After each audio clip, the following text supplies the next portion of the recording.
Good day and welcome to another edition of Insight. We come to you today from the headquarters of the University of the West Indies here in Mona, where they're having the second meeting of the Hemispheric University Consortium. What exactly is that? Well, those and other questions we put to the president of the University of Miami, Dr. Julio Frenk, and of course our own Vice Chancellor, Professor Sir Hilary Beckles. The Hemispheric University Consortium is a group of some of the top universities in the Western Hemisphere, hence the term hemispheric. It is an alliance of universities from across the Americas, including Canada, the United States, the Caribbean, and Latin America. And the purpose is to stimulate collaboration to address some of the most pressing challenges facing humankind, both throughout the Americas and around the world. We believe strongly that universities are a major part of finding a way of addressing those challenges. One of its main emphasis is to stimulate student mobility, allow students to move throughout the members. It's 14 universities now from across the hemisphere. So stimulate the mobility so that we can achieve a better understanding of the realities that pervade our entire hemisphere, and we can find elements of those common challenges that are going to require cooperation and collective action to be addressed. And it started, this is a second meeting. When did this idea come and from whence did it come? The idea originated in 2018, so a little bit more than a year ago, at a meeting, initial meeting we had hosted by the University of Miami. And it is it's a central piece of what I, as the new president of the University of Miami, have articulated as our hemispheric strategy. Because the great distinctive feature of the University of Miami is its location in a city that's truly a crossroads of the Americas. And therefore, I have identified the strengthening of our links of collaboration with the Caribbean and Latin America, and the populations of Latin and Caribbean origin living in the United States and Canada as one of our top priorities. And Miami has that very special strategic location in this city, which serves as a hub of the Americas. So we invited, at that point, 10 leading universities. The Universities of the West Indies was among the founders from day number one. It's a university I have known for many decades now, and I greatly admire as one, not just the top university in the Caribbean, but one of the great universities in the Americas and indeed globally recognized. And 8 others. We convened in Miami. We agreed to launch this consortium. And today we're being hosted by the University of the West Indies to move forward the instruments that will allow the consortium to flourish. We have revised and will be soon adopting a charter and specific policies and procedures. In the meantime, while we formalize the consortium, groups of faculty have already started collaborating. And in this year, we received a report of some very stimulating, very interesting projects already underway. Sir Hilary, I can't help but thinking this fits right into your vision, as especially for the university, where it's just bursting at the seams and all over the place. And tell us exactly how it fits and what does HUC means for UWI. Yes, indeed. Our strategy has been to take our university to the world, to globalize our university, because the Caribbean is a globalized space and globalization is built into our historic DNA. And when I received invitation from President Frenk to be a part of this consortium, of course, there was no hesitation, simply because, one, I wanted to show solidarity with him and with his vision. Secondly, Miami, I have said to the President, Miami is a Caribbean city. It's a part of the Caribbean world. So for us, this is just a domestic step. So for UWI to be in solidarity with the University of Miami is like walking down the street in any Caribbean city. So for us, this is a domestic bonding between the UWI and University of Miami, very prestigious university. But critically, President Frenk has a vision, and his vision is to give solidarity to the ancestral vision of the University of Miami to be a Pan-American university. This is his recollection that it was always intended to be a Pan-American university given its location and its historical making, the making of the city of Miami indeed.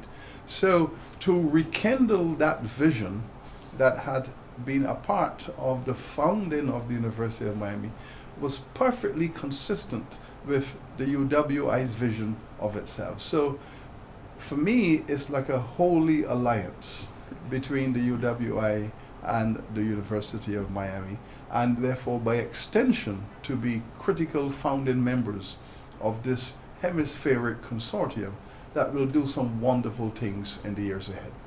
Mr. President, I can't help but thinking, as a Jamaican, and I've had so many of my family members going through UM and living in Miami, that in fact we almost called it Kingston 21 at one time. Right. So therefore it is as a truly, you know, Pan-American and Pan-Caribbean and Pan-World Order.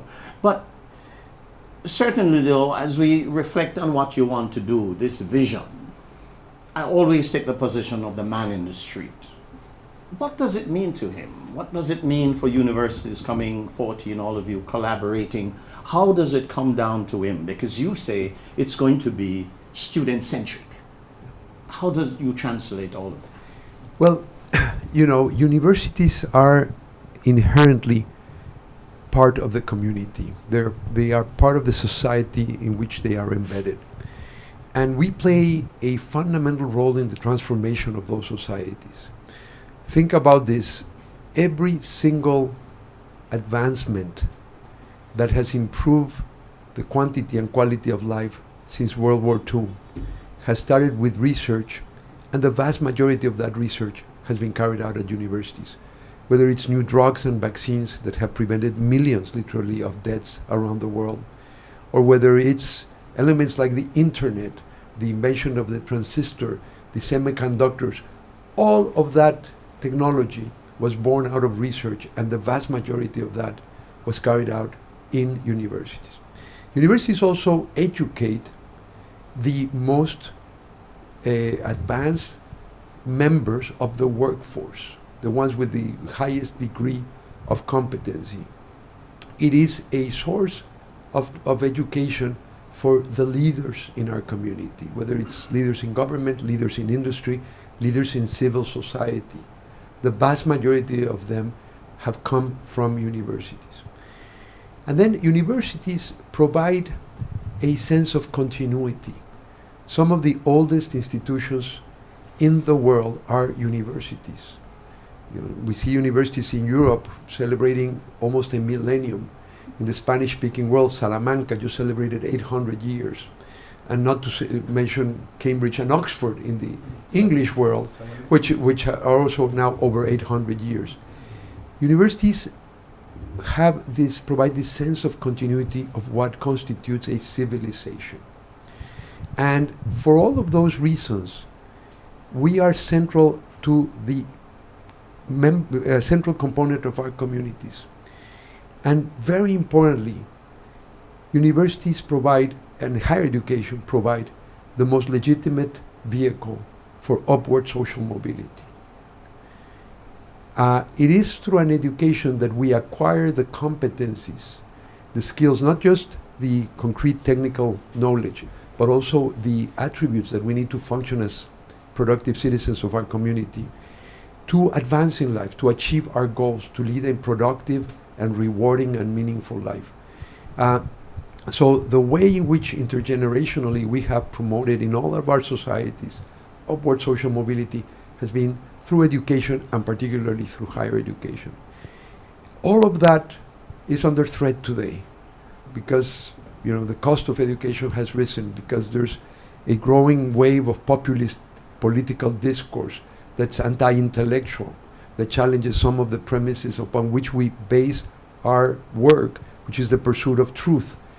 And we need, as universities, to stand firmly and united to promote and reaffirm these values. And particularly when we talk about being student-centric, this consortium encourages mobility.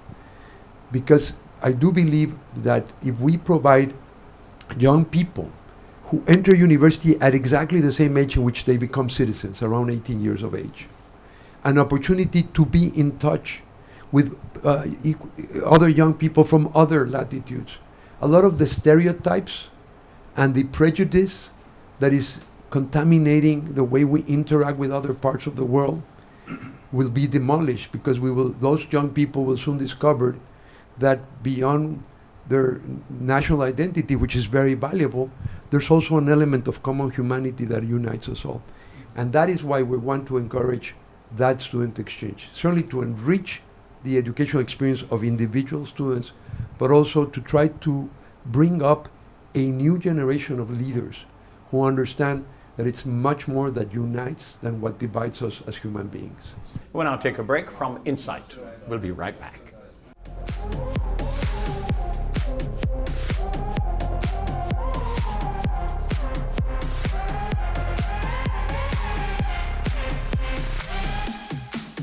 Welcome back to Insight. Today we discuss the Hemispheric University Consortium and what exactly is that and what kind of impact it may very well have you, the man and the woman in the street.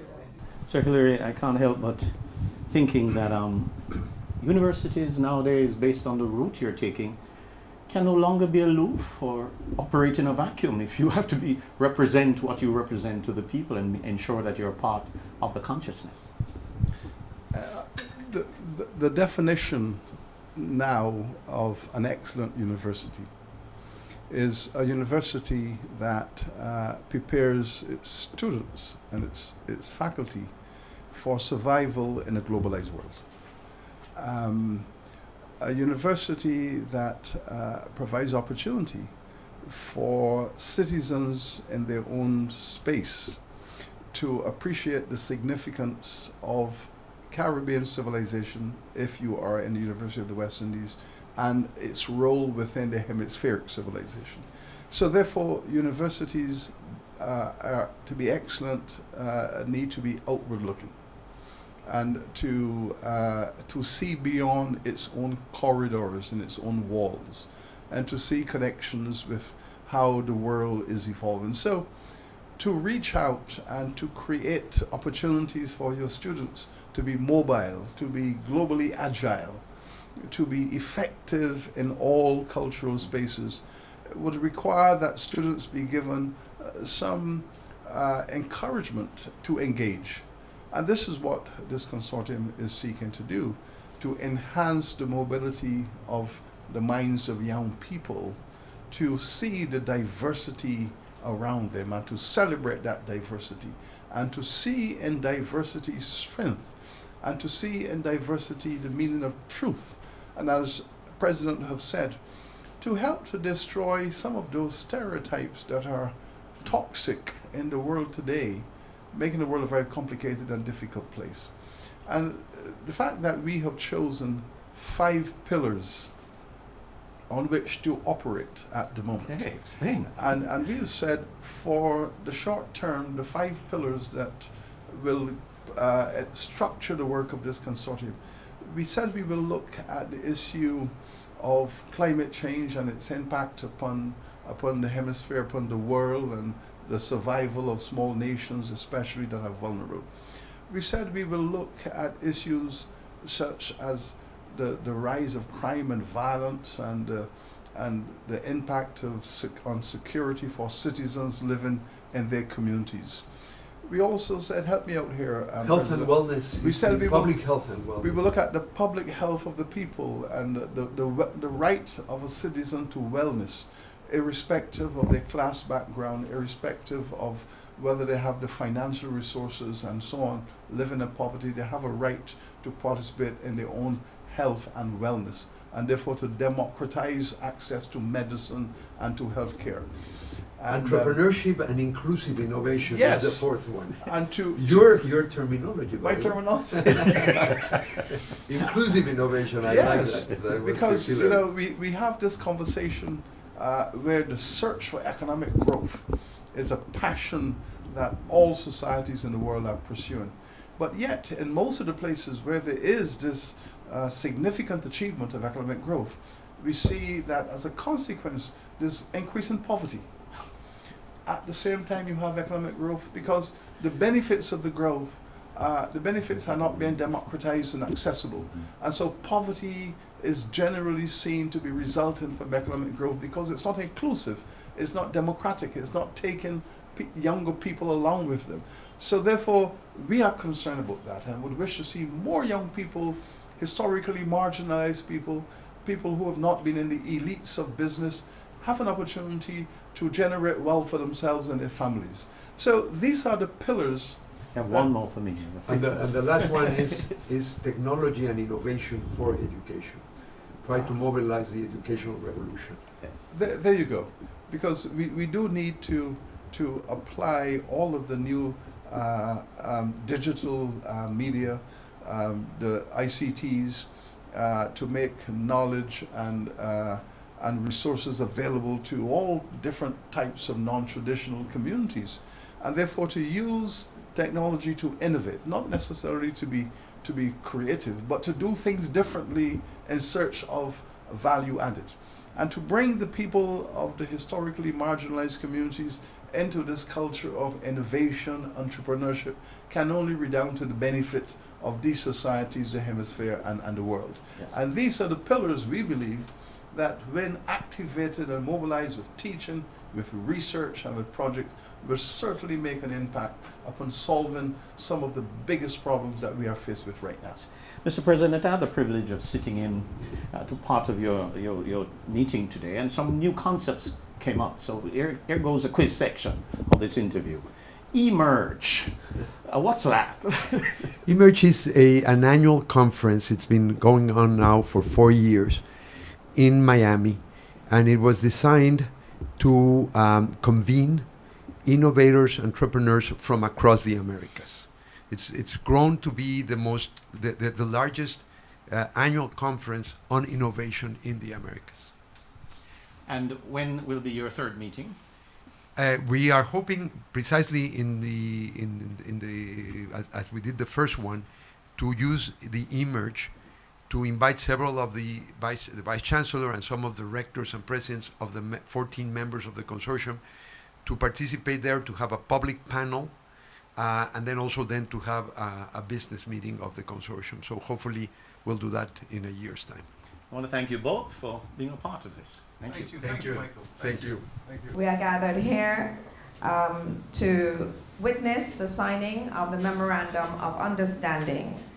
It is entered into today by and between a select group of universities from Latin America, the Caribbean, Canada, and the US, collectively referred to as the membership, to create this hemispheric university consortium, which is a unique cooperative mechanism in higher education established to facilitate the sharing of academic and infrastructure resources, and replaces and renders void a memorandum which had been signed in 2018. But this is an updated, advanced, and better version of that MOU because it includes more members than there were in 2018. This consortium began with 10 universities and today has 14 of the top universities throughout the region. The memorandum reads that bearing in mind the importance of collaboration among institutions in higher education in addressing the challenges facing universities and global society more broadly, the members have agreed to the terms of this Memorandum of Understanding to explore collaborations under a consortium of universities from the hemisphere. The members of the consortium include Universidad Austral, Universidade de Sao Paulo, York University, the University of the West Indies, Pontificia Universidad Católica de Chile, Universidad Andrés Bello, Universidad de los Andes, Universidad de Costa Rica, Pontificia Universidad Católica Madre y Maestra, Dominican Republic, Universidad San Francisco de Quito, Ecuador, Tecnológico de Monterrey, México, Universidad de las Américas, Puebla, Mexico, Universidad Peruana Cayetano Heredia, Peru, and the University of Miami in the United States. Those universities are represented today respectfully by their rectors, Dr. Julian Rodriguez, Universidad Austral, Professor Dr. Gerson Damiani from the Universidad de Sao Paulo, Professor Lisa Phillips, Provost and Vice President of New York University, Dr. Alejandro Gaviria Uribe, Rector of the University of Los Andes, Maestra Ruth de la Asunción Romero, Vice Rector from the University of Costa Rica, Father Ramon Alfredo de la Cruz Valdera, Rector of the University from the Dominican Republic, Pontificia Universidad Católica Madre y Maestra, Rector of the University of San Francisco de Quito, Dr. Carlos Montúfar, Dr. Sergio Picasso Vela, the Dean for Research and Postgraduate Studies of the Universidad de las Américas Puebla, and Dr. Raúl Rodríguez, Associate Vice President, Tecnológico de Monterrey, Dr. Julio Frenk, President of the University of Miami, and our own Vice Chancellor, Professor Hilary Beckles, University of the West Indies. The members declare themselves associated for the purpose of exploring potential research and education collaborations between them. This aim is to be accomplished through the exploration and development of structures and programs to facilitate mobility between member institutions. I'm pleased now to invite the legal counsel representative of the University of the West Indies to pass to our distinguished heads of universities of the consortium the signatory pages. Ms. Lorraine Walker on behalf of the legal counsel. We'll now take a break from Insight. We'll be right back.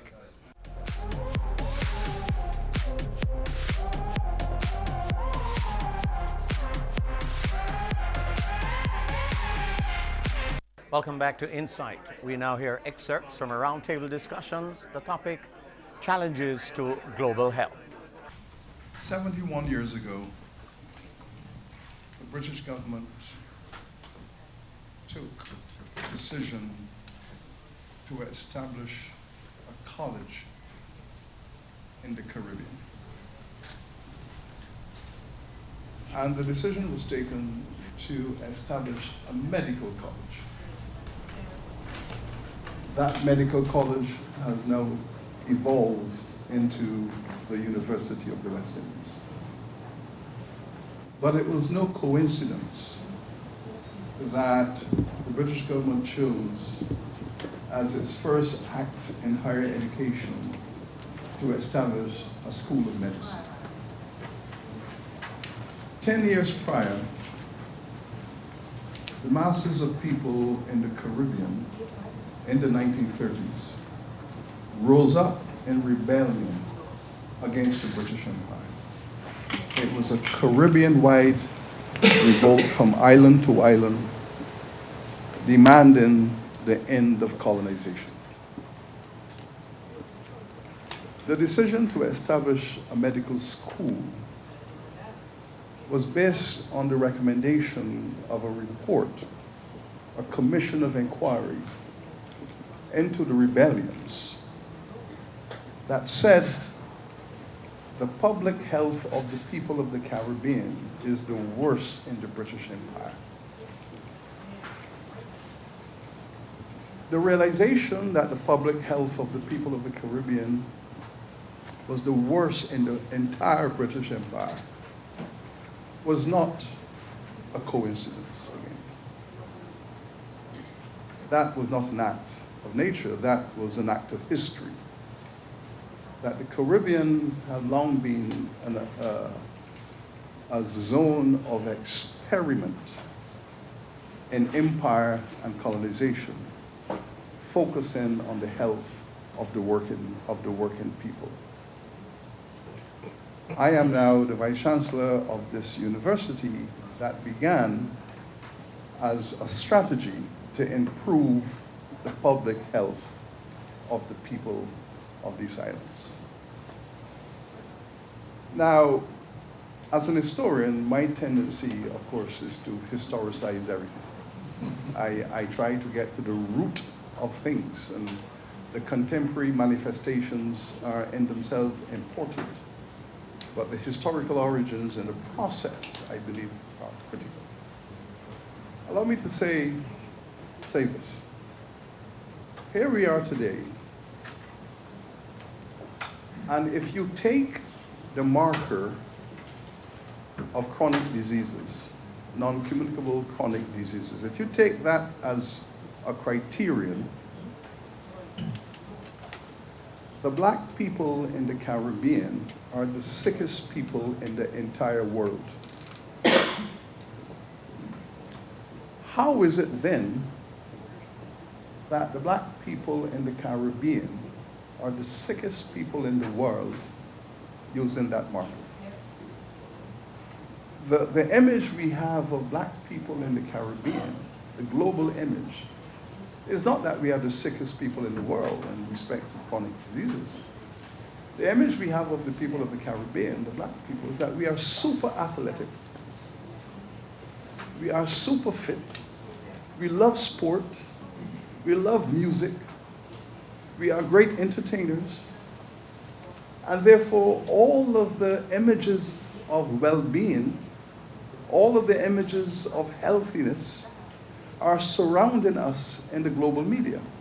But yet, behind those images that are globalized and universally acknowledged, we are the sickest people on the planet. And we need to understand why this is so. Certainly, there's a pandemic of chronic diseases, hypertension, type 2 diabetes, obesity. The island of Barbados, where I was born, has two reputations. One is a beautiful island with magnificent beaches and happy people, people who love education, and it's a great place to holiday. But it also has the reputation for being the amputation capital of the world in respect of complications arising from diabetes.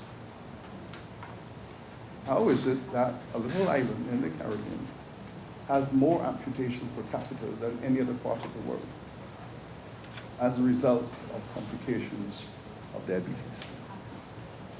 Barbados was the first sugar plantation island in this hemisphere. This is where 600,000 people were brought from Africa to produce sugar. And they were told to eat what you grow.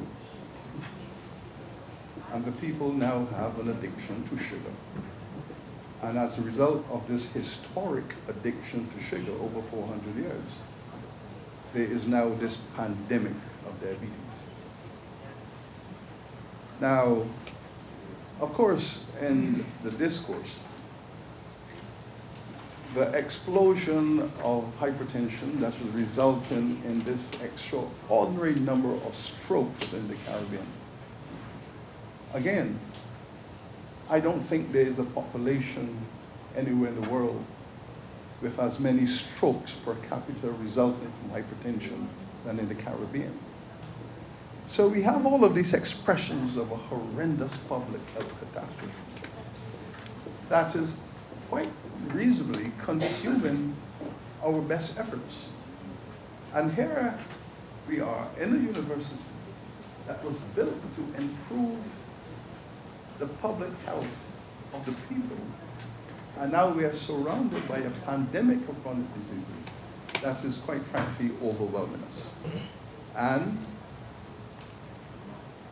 the medical profession has tended by and large to explain this largely in terms of changes of lifestyle in the last 30 to 40 years. As the middle class has grown, the material well-being of the region has resulted in changes in dietary patterns, and these dietary patterns are resulting in these chronic circumstances. the historians have a very different view of this matter. This is an area where the historians and the medics are on the two sides of the room. Because as historians, we have seen the evidence of this over 200 years. We have not just seen it in terms of the current measurements. Those of us who have studied historical records, the records on the plantations, the records on the latifundia, the sugar estates, we have seen hundreds and hundreds of enslaved people described as having limbs amputated because wounds will not heal. They might not have known in those days it was diabetes. I mean, they might have had other explanations. They might call it sugar. But we saw the trail through the historical data of this tremendous evolution taking place. Now, I believe that the Caribbean world has to be seen as a laboratory for special study in this regard. Now, when we historicize this, we begin with a study of genocide. This is where we start. The Europeans brought 6 million Africans into this region. 6 million Africans were brought into this region to work as enslaved persons.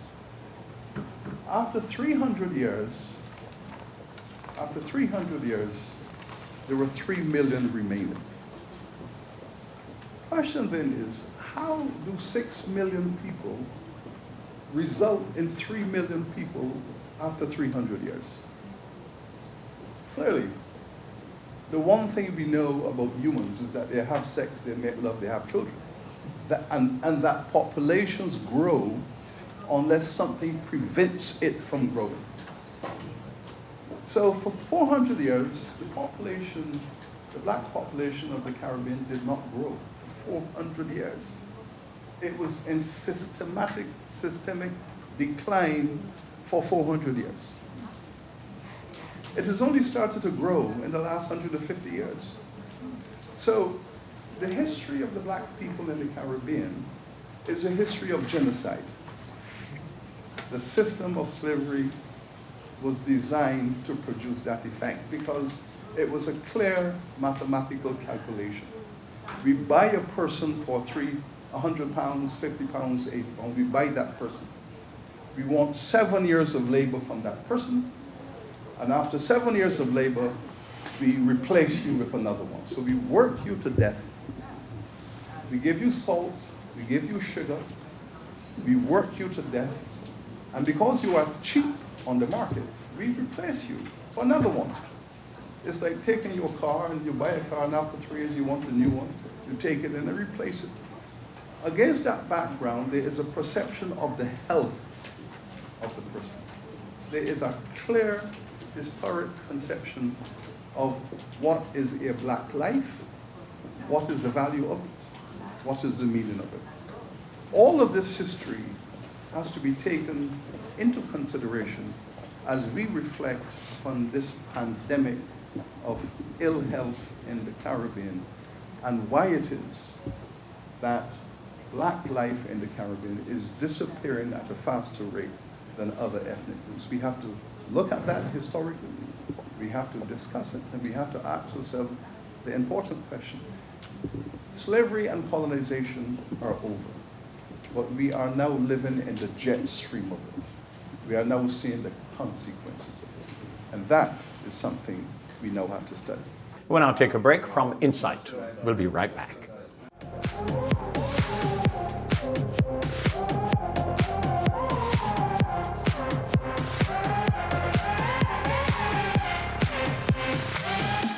Welcome back to Insight. We now hear excerpts from a roundtable discussions. The topic, challenges to global health. When this university started its journey as a medical faculty, it was not surprising that the pedagogy was built around public health and community medicine. Public health and community medicine represented the intellectual foundation of the work of this medical faculty. And within that framework, the medical faculty of UWI has done extremely well. Extremely well. It confronted the yellow fever, it confronted the malaria, it confronted the polio, and it confronted all of these diseases and pushed them back. And in so doing, created the result which you described, that there was a sense of betterment and of progress through the 50s, 60s, 70s, 80s. There was a sense in which we felt as if we were in the mainstream of the Western world and pushing back these horrendous diseases. But coming behind that was now this wave of chronic disease, where at the moment 60% of the adults over the age of 60 have hypertension, diabetes, or both. It's a horrendous statistic. Where did that come from? I mean, did our public health system not perceive this? Because they not have seen this coming. This is like a juggernaut that's coming down the highway and destroying everything in front of it. Why is it that that the healthcare system, as you described it, could not have seen this? And I believe the reason they never saw it was because, generally speaking, academia in the region, professional academia in the region, because it had tended to be conservative in its orientation, denied the power of history to shape the world in terms of public health. And therefore, when people like the Rastafarians, who were the rejected community, the Rastafarians were saying for 70 years, we're not eating that food, we're not consuming that, we're going to be natural.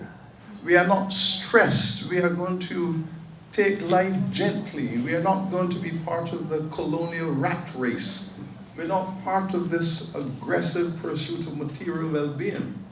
We're going to have an alternate lifestyle based upon a relationship with history. And their view had been that we have just come out of the most horrendous experience of the human race. We've just come out of 400 years of slavery.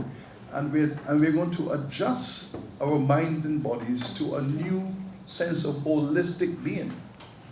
Now, of course, people laugh at that. I mean, they were laughed at. Generally speaking, and of course there are exceptions, but the medical profession never actually took it upon itself in a respectful manner to look at the holistic nature of health, to look at the significance of stress.